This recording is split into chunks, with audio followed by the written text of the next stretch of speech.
കണ്ണൂർ കൂത്തുപറമ്പ് വലിയ വെളിച്ചത്ത് ദിവസങ്ങളായി സംസാര വിഷയം ഈ TVS സ്റ്റാർ ബൈക്കാണ്. ഇന്ധനവില താങ്ങാനാവാതെ വാഹനം ഉപേക്ഷിക്കാനൊരുങ്ങുന്നവർക്ക് ഒരുപക്ഷെ അത്ഭുതവും കൌതുകവും ഉളവാക്കുന്നതായിരിക്കും ഈ കാഴ്ച.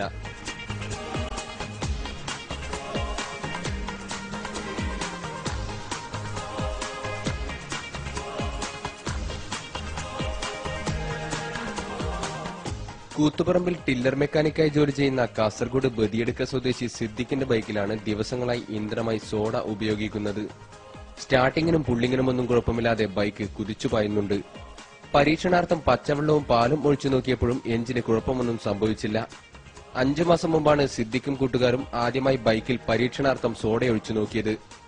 ബൈക്ക് കുഴപ്പമില്ലാതെ ഓടുന്നതിനാൽ പരീക്ഷണം തുടർന്നു.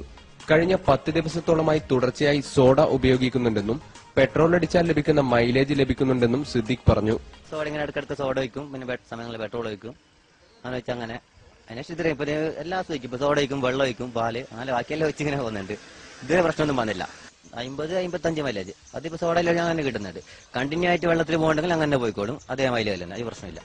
ശാസ്ത്രീയവും സാങ്കേതികവുമായ നിരവധി ചോദ്യങ്ങൾ ഉയരുമ്പോഴും ഈ ബൈക്ക് നാട്ടുകാർക്ക് കൌതുക കാഴ്ചയാവുകയാണ്. പെട്രോൾ വില വർധന സാധാരണക്കാരന്റെ നടുവൊടിക്കുമ്പോൾ സിദ്ദിഖിന് ആശ്വാസമാവുകയാണ് തന്റെ ഇരുചക്രവാഹനം. പാലിലും പച്ചവെള്ളത്തിലും സോഡയിലും ഓടുന്ന ഈ വാഹനം നാട്ടുകാർക്കിടയിൽ ഇന്ന് താരമാണ്. കണ്ണൂരിൽ നിന്നും ക്യാമറാമാൻ അനിൽ കല്യാശ്ശേരിക്കൊപ്പം സിജു കണ്ണൻ.